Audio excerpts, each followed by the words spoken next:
সকালটা অন্য দিনের মতো ছিল না। আজ অনেক দিন পর যাচ্ছি বাপের বাড়ি, তাও মাত্র একবেলার জন্য। তবুও মনে হচ্ছিল এ যেন এক উৎসবের দিন। তো হ্যালো এভরিওয়ান, আমি শ্রাবন্তী। আমার একটি নতুন মিনি ব্লগে তোমাদের সবাইকে স্বাগত। কে কোথা থেকে দেখছো বলো, আশা করছি ভালোই আছো। আমি তো ভালোই আছি। আর দেখো, আমি এখন যে রাস্তাটা দিয়ে যাচ্ছি এটা হচ্ছে আমার বাপের বাড়ির পাড়া। আর বাপের বাড়ির একদম কাছে বাড়ির সামনে চলে এসেছি। ঢুকতে একটা জবা গাছ আছে। আর এই দেখো আমাদের বাড়ি ঢোকার গেট। এবার গেট দিয়ে ঢুকে সোজা বাবার কাছে গিয়ে শুয়ে পড়লাম। আর বোনের ছেলে আমাকে দেখে উঠে পড়লো, দেখো উঠেও কত খুশি। তারপর বোন আর বোনের ছেলের সাথে একটু বাড়ির সামনেটা তোমাদেরকে ঘুরিয়ে দেখাচ্ছিলাম। এটা আমাদের বাড়ির সামনেটা, আর এই হচ্ছে আমাদের বাড়ি। তারপর বোন আর বোনের ছেলের হাত ধরে চলে গেলাম আমাদের পাড়ার মাঠে। সেখানে গিয়ে মনে হচ্ছিল যেন আমি শৈশবের পথে হাঁটছি। বাপের বাড়ির এই মাঠে, এই পাড়ায় আমাদের মেয়েদের অনেক স্মৃতি জড়িয়ে থাকে ছোটবেলা থেকে বড় হওয়ার, যেটা আমরা একমাত্র মেয়েরাই বুঝি। মনে মনে বোনের সাথে আমি অনেক আনন্দ গল্প করছিলাম বোনের সাথে। আর মনে মনে ভাবছিলাম আজকের দিনটা যেন না শেষ হয়। সময়কে আসলে থামিয়ে রাখতে চাইছিলাম।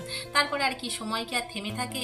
দেখো বাড়ি এসে দেখলাম মা মাসি সবাই বসে রয়েছে, সবার সাথে আমি অনেক আনন্দ করেছি। কিন্তু কি করব, বিকেলের আলো ফোরাতে না ফোরাতেই আমার বর আর আমার ছেলে চলে এলো আমাকে নিয়ে যাওয়ার জন্য। বাড়িতেও যেতে হবে, সামনে যেহেতু পুজো, অনেক কাজ আছে নিজের সংসারেও। আর বরের যেহেতু অফিস রয়েছে, ছেলের পড়াশুনো রয়েছে, প্রাইভেট রয়েছে, সেই কারণে আমাকে তো থাকলে চলবে না, আমাকে চলে যেতেই হবে। তাই ওরা আমাকে নিতে চলে এসেছে। আর দেখো আমার বোনের ছেলে এই ড্রেসটা কিনেছে। এটা কিনে ওর মেশোকে আর আমার ছেলে, মানে আমার বর আর ছেলেকে দেখাচ্ছে। আর দেখো আমার বরকেও খুব ভালোবাসে, আমার বড়ও ভীষণ ভালোবাসে, তাই ওরা অনেকক্ষণ মজা করছিল।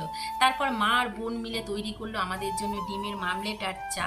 সব মিলিয়ে যেন তৈরি হয়েছিল এক সুন্দর সন্ধ্যা। বাপের বাড়ি শুধু একটা জায়গা নয়, এটা আমাদের শিকড়, আমাদের মেয়েদের কাছে প্রথম ভালোবাসা, যেখানে ফিরে গেলে মন ভরে যায় আর হৃদয় পায় অনেক শান্তি।